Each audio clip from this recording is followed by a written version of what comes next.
Good morning student. हम पढ़ रहे थे क्लास 10th की साइंस, जिसमें अपना लेसन चल रहा था सातवां समन्वय एवं नियंत्रण। ये हमारे इस लेसन का 5वां पार्ट है। ठीक है, कल अपन ने तत्काल अनुक्रिया, उद्दीपन के प्रति तत्काल अनुक्रिया के बारे में पढ़ा और फिर पौधे की वृद्धि के कारण गति कैसे होती है वो भी अपन ने देखा। ठीक है, उसके बाद अब उस चीज को अपन कंटिन्यू करते हैं आगे और आज कोशिश करेंगे इस लेसन को पूरा कंप्लीट करने की, और हो भी जाएगा। तो आगे देखिए, कोशिकाएं सतत रूप से विद्युत आवेग न जनित कर सकती हैं।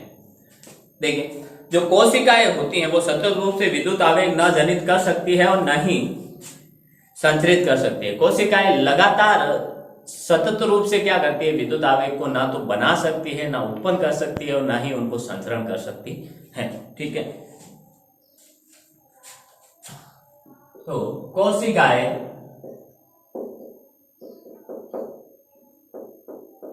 सतत रूप से विद्युत आवेग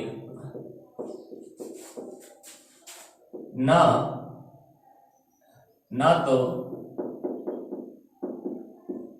जनित या उत्पन्न कर सकती है, न ही संचरित कर सकती है। ठीक है, कल अपन ने लास्ट में 2 लाइनें पढ़ी थी, कौन सी, कि हमारी भुजा एवं अंगुलियां यादृच्छ न होकर एक निश्चित दिशा में वृद्धि करती है। एक निश्चित दिशा में वृद्धि कर रही है, ऐसा नहीं है कि थोड़ा सा कोने से हमारी जो उंगलियां ये वृद्धि कर रही हैं तो वो थोड़ी बहुत टेढ़ी मेढ़ी हो, नहीं, यादृच्छ रूप से नहीं, एक निश्चित दिशा में सीधी की तरफ ही गति करेगी, या इस प्रकार से ऐसे ऊपर नीचे होकर गति नहीं करती हैं। विद्युत आवेग के रूप में सूचना का संचरण केवल उन्हीं कोशिकाओं तक पहुंचेगी जो तंत्रिका ऊतक से जुड़ी होती है। तंत्रिका ऊतक से जुड़ी होती है, उन्हीं कोशिकाओं में यह क्या होता है, विद्युत आवेग संचरित होता है।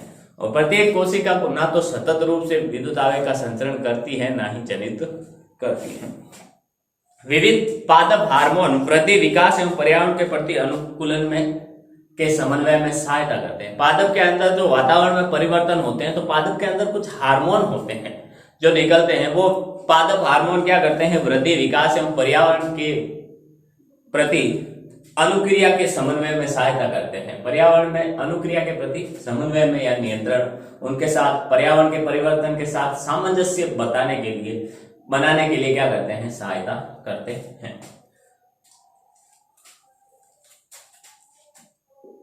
विविध पादप हार्मोन क्या करते हैं, वृद्धि, विकास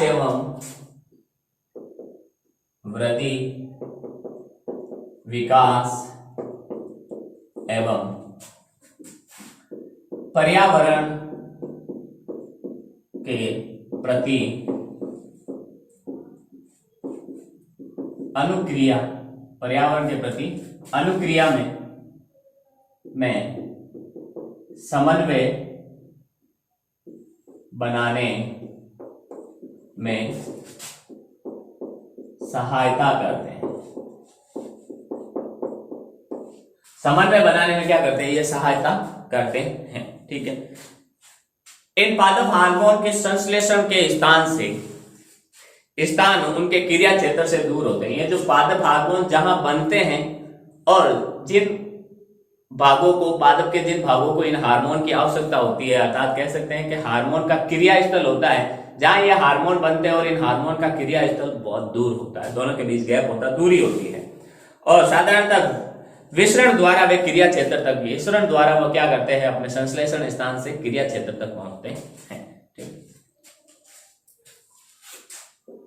इन हार्मोन का संश्लेषण स्थान, इन हार्मोन का क्या संश्लेषण स्थान इनके क्रिया क्षेत्र से दूर होता है। इनके क्रिया क्षेत्र से इनके संश्लेषण का स्थान दूर होता है और सामान्यतः यह विसरण द्वारा अपने कार्य क्षेत्र तक पहुंचते हैं। साधारणतया ये विसरण द्वारा अपने कार्य स्तर या क्रिया क्षेत्र तक पहुंचते हैं। आगे देखिए, प्रो के अग्रभाग, प्रो किसे कहते हैं, जो पादप का वायवीय भाग बनाता है वो प्रो होता है। तो प्रो का अग्रभाग टिप में ऑक्सिन नामक हार्मोन का संश्लेषण होता है। प्रो का जो टिप भाग आगे वाला भाग होता है वहां पर ऑक्सिन नामक हार्मोन का संश्लेषण होता है, जो कोशिकाओं की लंबाई की वृद्धि में सहायक होता है।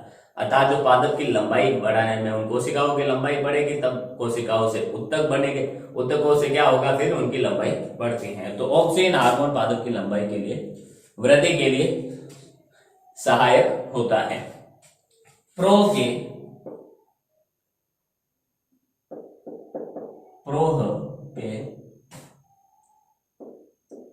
अग्रभाग, जिसे क्या कहते हैं, टिप, अग्रभाग या टिप में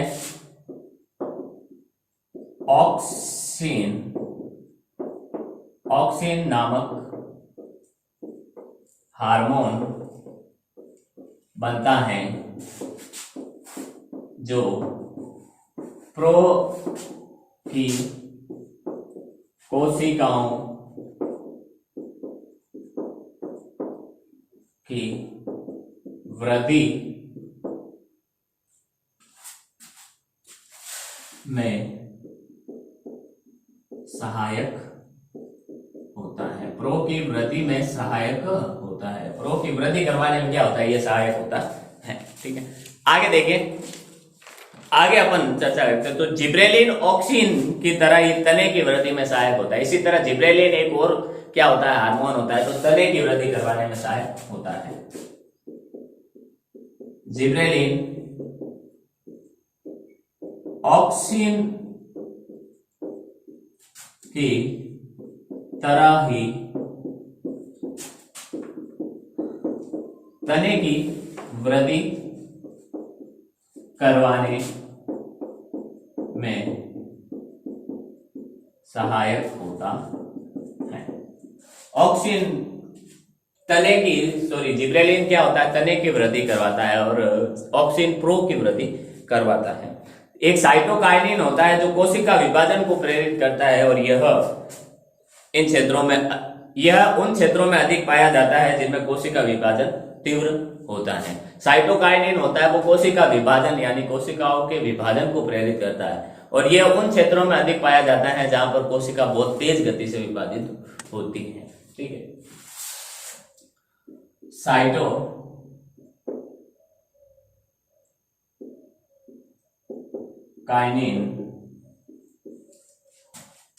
कोशिका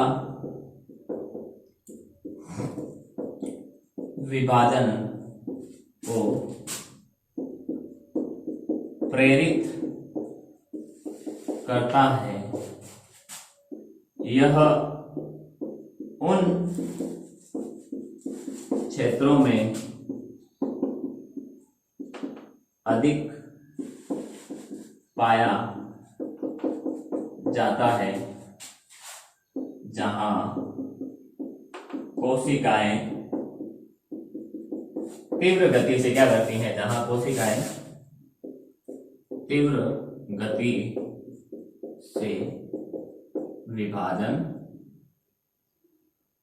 करती है, यानी तेजी से विभाजन करती हैं। जैसे फूलों की कोशिका है, जैसे फलों व बीजों में। एग्जाम्पल देख लीजिए, भले ये साइटोकाइनिन कहाँ पाया जाता है, यह फलों व बीजों में। इनकी कोशिकाएं बहुत तेज गति से वृद्धि करती है, विभाजन करती हैं। एक होता है एब्सिसिक अम्ल ABBA। ये वृद्धि संदमन करने वाला हार्मोन का उदाहरण है। एब्सिसिक हार्मोन होता है जो क्या करता है, वृद्धि को रोकने का कार्य करता है, वृद्धि को बंद करने का कार्य करता है। एब्सिसिक अम्ल या जिसे अपन ABA कहते हैं, ठीक है, एब्सिसिक अम्ल, एब्सिसिक अम्ल वृद्धि संदमन करने वाले हार्मोन का उदाहरण है। वृद्धि संदमन करने वाले हार्मोन का उदाहरण है। वृद्धि संदमन करने वाला हार्मोन का क्या है, ये एक उदाहरण है, ठीक है। अब जंतुओं में हार्मोन, ये तो पादपों में हार्मोन अपन ने देख लिए कुछ एक। अब जंतुओं में हार्मोन कैसे होते हैं, तो देखिए जंतुओं में हार्मोन, स्क्रीन शॉट ले आप इसका, फिर आगे देखते हैं।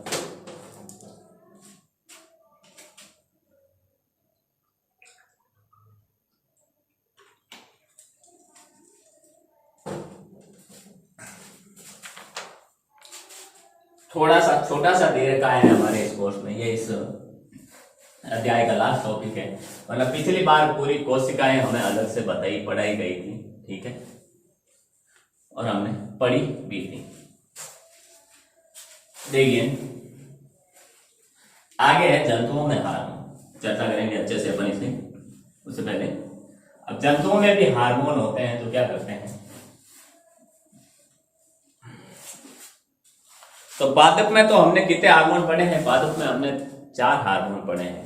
पहला ऑक्सिन, दूसरा जिब्रेलिन, तीसरा साइटोकिनिन और ये साइटोकाइनिन। ये जिब्रेलिन और ऑक्सिन तो क्या करते हैं, ये तो वृद्धि करवाने का कार्य करते हैं, ठीक है, लंबाई बढ़ाने का, वृद्धि करवाने का। तीसरा हमने साइटोकाइनिन पढ़ा, वो क्या करता है, वो हमारा वो कोशिका विभाजन को प्रेरित करता है, और एब्सिसिक अम्ल वृद्धि को रोकने का कार्य करता है, ठीक है। अब अपन जंतुओं में हार्मोन पढ़ेंगे अच्छे से, और उसी के साथ हमारा ये लेसन कंप्लीट हो जाएगा। तो जंतुओं में हार्मोन,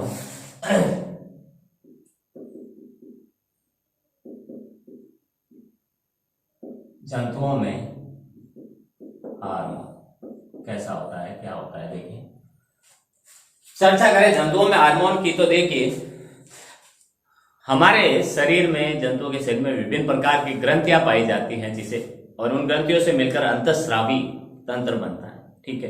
विभिन्न प्रकार की ग्रंथियां पाई जाती है, और उन ग्रंथियों से निकलने वाला जो तरल पदार्थ होता है उसको अपन हार्मोन कहते हैं। हमारे शरीर की विभिन्न प्रकार की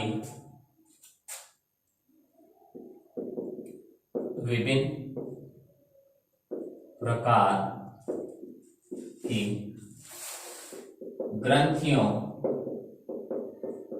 से निकलने वाला हार्मोन वाला तरल पदार्थ हार्मोन कहलाता है। जो भी तरल पदार्थ निकलता है उसे क्या कहते हैं, हार्मोन अपन कहते हैं, ठीक है। ये स्टेरॉइड प्रकृति का होता है, स्टेरॉइड का बना होता है, बड़ी क्लास की बात है अभी अपने, ठीक है। अब कुछ ग्रंथियां हैं टोटल शरीर में हमारे 16 ग्रंथियां, उसमें से कुछ प्रमुख जो हमारी किताबों में दे रखी है उनके बारे में अपन चर्चा करेंगे, उनसे निकलने वाले हार्मोन की चर्चा करेंगे। सबसे पहले एड्रिनल या अधिवृक्क ग्रंथि। अधिवृक्क ग्रंथि से एड्रिनलिन हार्मोन निकलता है, ठीक है। तो अधिवृक्क या एड्रिनल ग्रंथि से एड्रिनलिन हार्मोन निकलता है या स्रावित होता है। एड्रिनलिन हार्मोन निकलता है, ठीक है। एड्रिनलिन हार्मोन क्या कार्य करता है, एड्रिनलिन हार्मोन आपातकालीन या संकटकालीन स्थितियों में हृदय स्पंदन व श्वसन दर बढ़ाने का कार्य करता है। आपातकालीन या संकटकालीन स्थितियों में ये हमारे शरीर के नियंत्रण का कार्य करता है। जैसे अचानक हम कहीं जा रहे हैं और सामने से कोई जानवर आ जाए जो हमारे पीछे पड़ जाए, तो वो हमारे लिए एक आपातकालीन स्थिति है, इसलिए इससे हम क्या कर सकते हैं, या तो उसके सामने जाके लड़ सकते हैं, ठीक है, या फिर उससे दूर भाग सकते हैं। दूर भागने के लिए हम तेज दौड़ना पड़ेगा, दौड़ने के लिए श्वसन दर बहुत तेज चाहिए। तो उस समय हमारे आपातकालीन स्थिति होती है, और आपातकालीन स्थिति में अधिवृक्क या एड्रिनल ग्रंथि से एड्रेनलिन हार्मोन निकलता है, जो हमारी श्वसन दर व हृदय स्पंदन दर को बढ़ा देता है। ठीक है, यह हार्मोन आपातकालीन या संकटकालीन स्थितियों में, आपातकालीन या संकटकालीन स्थितियों में क्या करता है, आपातकालीन व संकटकालीन स्थितियों में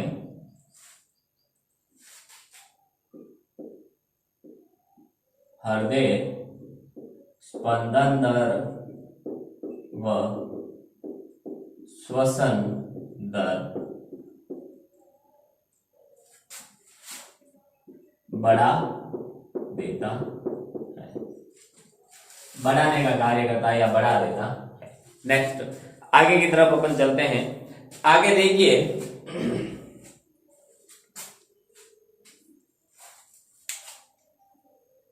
ठीक है, हार्मोन हमारे शरीर का पहला नियंत्रण का मार्ग, पहले नियंत्रण कौन करता है, मस्तिष्क करता है। ठीक है, इसके अलावा हार्मोन क्या है, दूसरा मार्ग है जो हमारे शरीर का नियंत्रण करता है। तो हार्मोन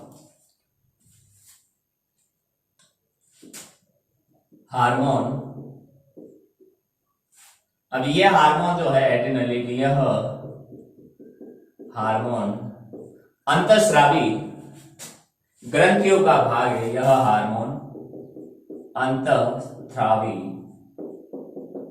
ग्रंथियों का भाग है, अंतःस्रावी ग्रंथियों का भाग है, जो क्या करता है, जो हमारे शरीर में नियंत्रण व समन्वय का दूसरा मार्ग है, जो हमारे शरीर में नियंत्रण व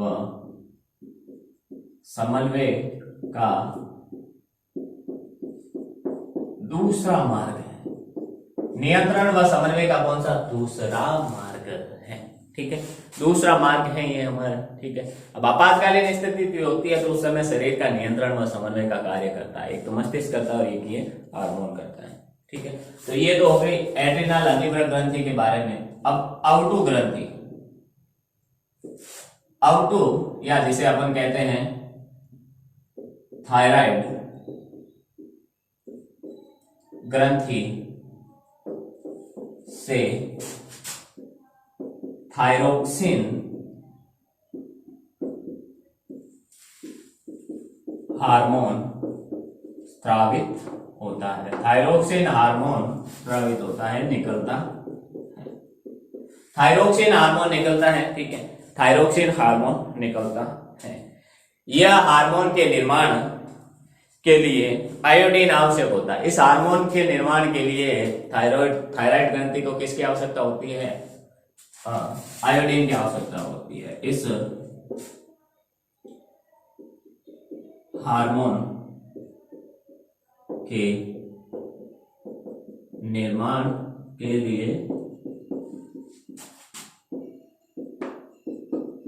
आयोडीन की आवश्यकता होती है। आयोडीन की आवश्यकता होती है, आयोडीन बहुत जरूरी होता है। आयोडीन नहीं होगा तो थायरोक्सिन हार्मोन नहीं बनेगा। ठीक है, आयोडीन की कमी से, अगर शरीर में आयोडीन की कमी हो जाए तो थायरोक्सिन हार्मोन नहीं बनता है, जिससे क्या होता है, कौन सा रोग होता है, गॉइटर, केंगा या गलगंड रोग होता है। तो आयोडीन की कमी से गेंगा या जैसे गोंगा, गोंगा एक जंतु का नाम है, गेंगा, गोइटर या ऐसे ही अपन गलगंड रोग होता है, ये रोग होता है। नेक्स्ट देखिए आगे की तरफ, आगे अपन चर्चा को आगे लेके चलते हैं। तो गेंगा रोग एक लक्षण, गेंगा रोग का एक लक्षण क्या है कि गर्दन का फूल जाना। जब किसी को गेंगा रोग होता है अर्थात शरीर में आयोडीन की कमी होती है, थायराइड ग्रंथि से थायरोक्सिन हार्मोन नहीं बनता है, तो उसका गला जो होता है वो क्या होता है, फूलने लगता है और नीचे की तरफ लटक जाता है। गेंगा रोग का एक लक्षण गर्दन का फूलना है, गर्दन फूलने लगती है, ठीक है। गर्दन का फूलना है, ये गेंगा रोग का एक लक्षण है, ठीक है। फिर देखिए पीयूष ग्रंथि होती है एक, हमारे मस्तिष्क में पीयूष ग्रंथि होती है जो वृद्धि हार्मोन स्रावित करती है, जो मानव शरीर की लंबाई का नियंत्रण करती है, लंबाई या वृद्धि का नियंत्रण, लंबाई में वृद्धि का नियंत्रण करती है। पीयूष ग्रंथि होती है हमारे मस्तिष्क के अंदर। और पीयूष ग्रंथि क्या करती है, हमने मस्तिष्क जब पढ़ा था तो इसमें पीयूष ग्रंथि देखी थी, ठीक है। पीयूष ग्रंथि मस्तिष्क के अंदर होती है और वो हमारे शरीर में लंबाई का नियंत्रण, लंबाई में वृद्धि का नियंत्रण करती है कि शरीर की लंबाई कितनी बढ़ेगी, कब जाके मनुष्य की शरीर की लंबाई रुक जानी चाहिए, तो वो नियंत्रण करती है हमारे पीयूष ग्रंथि से निकलने वाला वृद्धि हार्मोन। पीयूष ग्रंथि से वृद्धि हार्मोन निकलता है जो हमारे शरीर की लंबाई में वृद्धि का नियंत्रण करता है। लंबाई में कितनी वृद्धि होगी उसका नियंत्रण करता है। ये होता है निकलने वाले वृद्धि हार्मोन का कार्य, ठीक है। वृद्धि हार्मोन की अगर कमी हो जाए, पीयूष ग्रंथि अपन सही ढंग से काम नहीं करे हमारे शरीर में, और वृद्धि हार्मोन की क्या हो जाए, कमी हो जाए, तो कमी होने से शरीर क्या रह जाता है, बौना रह जाता है। और अधिकता से क्या हो जाता है, ज्यादा मात्रा में अगर वृद्धि हार्मोन निकल जाए तो वो भीमकाय हो जाता है, लंबाई बहुत ज्यादा बढ़ जाती है, 7-8 फीट का हो जाता है, ठीक है। वृद्धि हार्मोन की कमी से वृद्धि हार्मोन की कमी से बौनापन तथा अधिकता से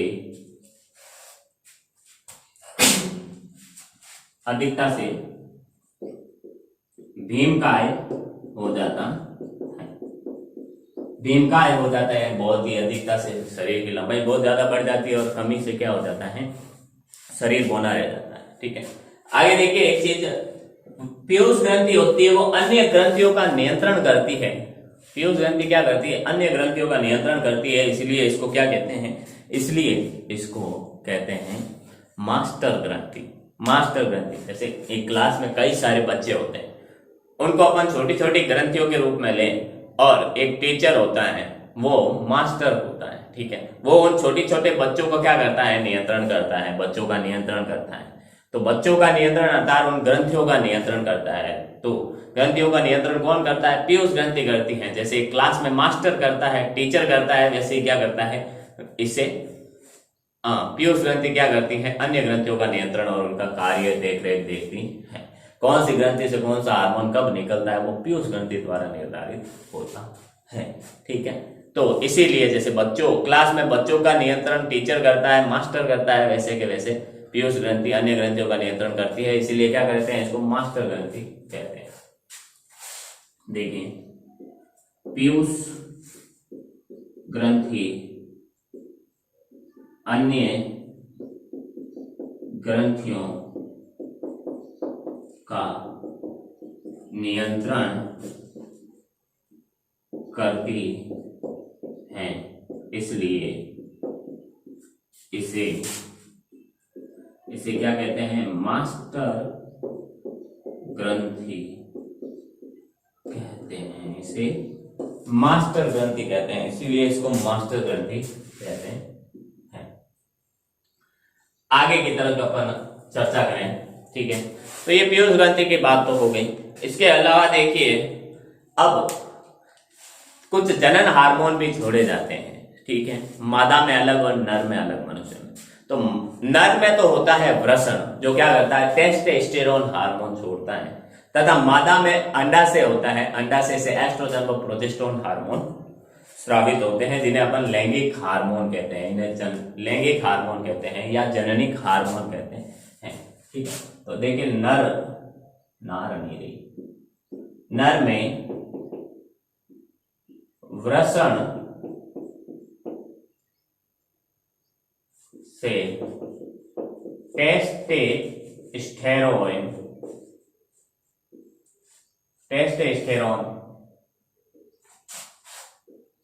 टेस्टोस्टेरोन तथा मादा से एस्ट्रोजन व प्रोजेस्टेरोन हार्मोन स्रावित होता है, जिसे लैंगिक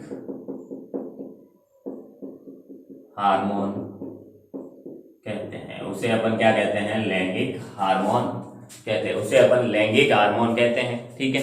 ये लैंगिक हार्मोन क्या करते हैं, नर एवं मादा में क्या करते हैं, जो लैंगिक लक्षणों को प्रेरित करते हैं।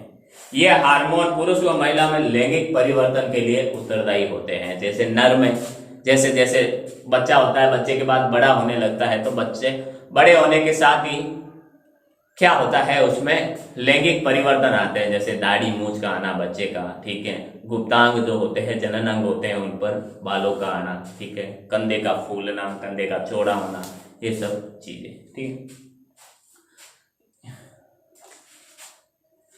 ये हार्मोन पुरुष या अपन कह सकते हैं नर व मादा में लैंगिक परिवर्तनों को प्रेरित करते हैं। लैंगिक परिवर्तनों को क्या करते हैं, ये प्रेरित करते हैं। शरीर में लैंगिक परिवर्तनों को प्रेरित करते हैं। जैसे पुरुषों का, नर का तो हमने बता दिया, जैसे पुरुष है तो उसके दाढ़ी मूंछ का आना, ठीक है, चेस्ट का फूलना और कंधों का फूलना, गुप्तांग जो जनन अंग होते हैं उन पर बालों का आना, बगलों में बालों का आना, ठीक है। फिर इसी तरह महिलाओं में क्या परिवर्तन होते हैं पुरुषों की आवाज मोटी हो जाती है, जाड़ी हो जाती है, महिलाओं की आवाज पतली हो जाती है, पतली हो जाती है, उनके स्तनों का बड़ा होना, गुप्तांगों पर बाल आना, बगलों में बाल आना, ठीक है, ये सब क्या है, लैंगिक परिवर्तन के होते हैं। और ये लैंगिक परिवर्तन नर एवं मादा में, पुरुष या महिला में किसके कारण होता है, पुरुषों के अंदर तो वृषण से निकलने वाले टेस्टोस्टेरोन हार्मोन से, और मादा के अंदर अंडाशय से निकलने वाले एस्ट्रोजन व प्रोजेस्टेरोन हार्मोन के कारण होता है, ठीक है। आगे हमारे किताब की जो बुक की आखिरी ग्रंथि है उसकी भी चर्चा कर लेते हैं अपन, वो है अग्नाशय ग्रंथि, और बहुत ही इंपॉर्टेंट है, ठीक है। अग्नाशय से कौन सा हार्मोन निकलता है, ये इंसुलिन हार्मोन को स्रावित करता है। अग्नाशय से इंसुलिन हार्मोन निकलता है जो शरीर में शर्करा का नियंत्रण करता है, ठीक है। मेन रूप से इंसुलिन निकलता है, बाकी अग्नाशय से 2 हार्मोन निकलते हैं, क्योंकि अग्नाशय के अंदर कोशिकाओं का गुच्छा होता है, जिसमें उन कोशिकाओं के गुच्छे की कोशिकाओं को 2 भागों में बांटा गया, एक तो अल्फा कोशिका और एक बीटा कोशिका, ठीक है। बीटा कोशिका से तो निकलता है इंसुलिन हार्मोन और अल्फा कोशिका से ग्लूकेगोन हार्मोन, ठीक है। तो लेकिन मुख्य रूप से अगर अपन डिटेल में 11वीं 12वीं में पढ़ेंगे, साइंस लेके अगर आप पढ़ेंगे, तो वो अपन को पूरा इंसुलिन हार्मोन कैसे निकलता है, क्या कार्य करता है, वो सब अपन पढ़ेंगे। लेकिन अग्नाशय ग्रंथि से अभी अपन को इतना ही ध्यान रखना है कि अग्नाशय ग्रंथि से इंसुलिन हार्मोन निकलता है जो शरीर में शर्करा का नियंत्रण करता है। अग्नाशय ग्रंथि से इंसुलिन हार्मोन निकलता शरीर में शर्करा का नियंत्रण करता है।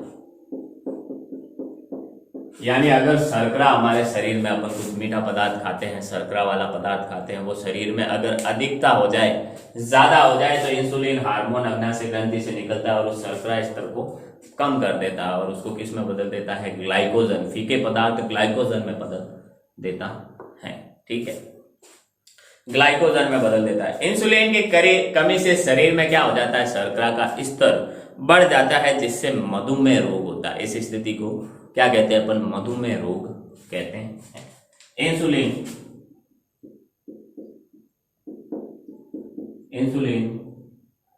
की कमी से शरीर में शर्करा का स्तर बढ़ जाता है,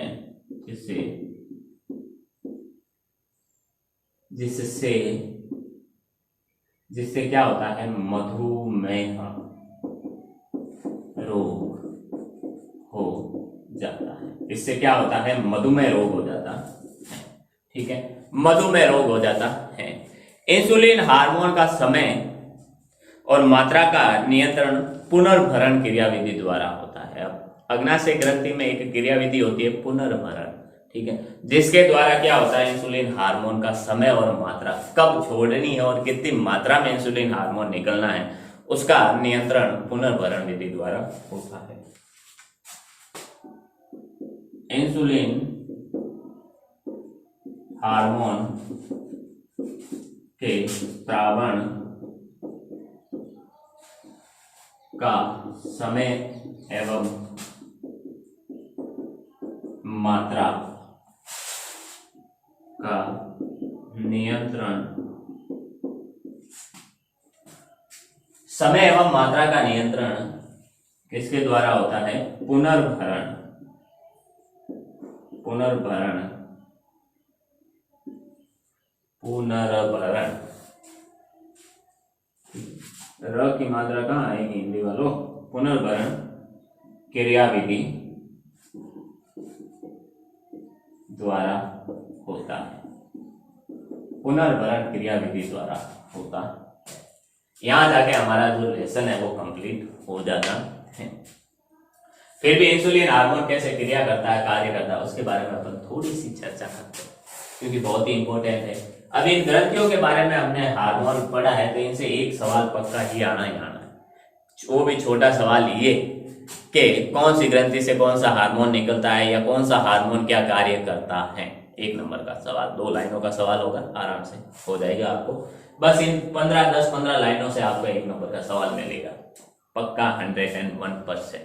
ठीक है, देखिए इंसुलिन हार्मोन की थोड़ी चर्चा करते हैं। तो अपन अग्नाशय ग्रंथि होती है, अग्नाशय ग्रंथि में एक कोशिकाओं का गुच्छा होता है, जिसमें 2 प्रकार की कोशिकाएं होती है। एक तो अल्फा, एक होती है हमारी अल्फा कोशिका और एक होती है बीटा कोशिका।